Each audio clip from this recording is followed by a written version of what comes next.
Marami ang nagkakamali sa strategy na ito. Akala nila pag mataas ang followers, automatic pera. Pero ang hindi nila alam, dito sa Facebook guys, ang binabayaran talaga ni Meta is yung engagement plus views plus watch time. Hindi po sa bilang ng followers. So eto guys, yung tatlong bagay para kumita tayo dito sa Facebook. So ang una, reach or engagement.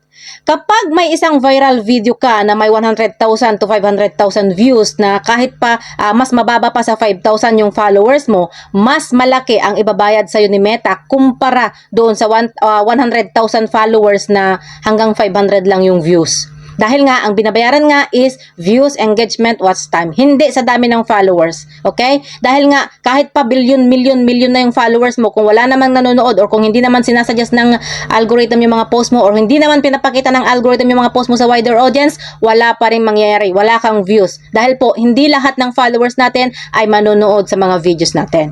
Pangalawa, niche plus consistency. Mas madali lang ma-monetize guys or mas madali lang makilala yung mga consistent content creator na naka-focus lang sa isang niche. So for example, kung ang niche mo is cooking, tips and tutorial, yung mga funnies video or yung mga comedy at kung ano-ano pa guys. Dahil kapag nakafocus tayo sa isang niche, mas malalaman ng algorithm kung kanino niya ipapakita yung mga videos natin. Pero kung nag-uumpisa ka pa lamang, walang problema. Pwede kang mag-random para malaman mo rin kung anong topic or niche ang papatok doon sa mga audience mo. Pangatlo, watch time. Dapat gumawa ka ng video na may value.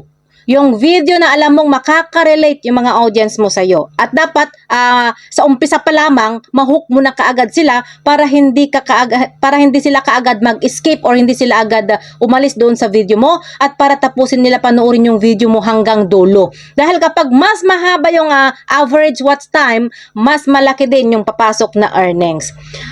Kaya kung gusto mong kumita dito sa Facebook, huwag kang mag-focus sa followers. Dahil ang followers, guys, is number lang yan na nakadisplay sa ating account. Palagi ko ito sinasabi. Number lang yan na nakadisplay sa ating account. Kumbaga, parang bonus lang natin yan. Pang credibility, kumbaga.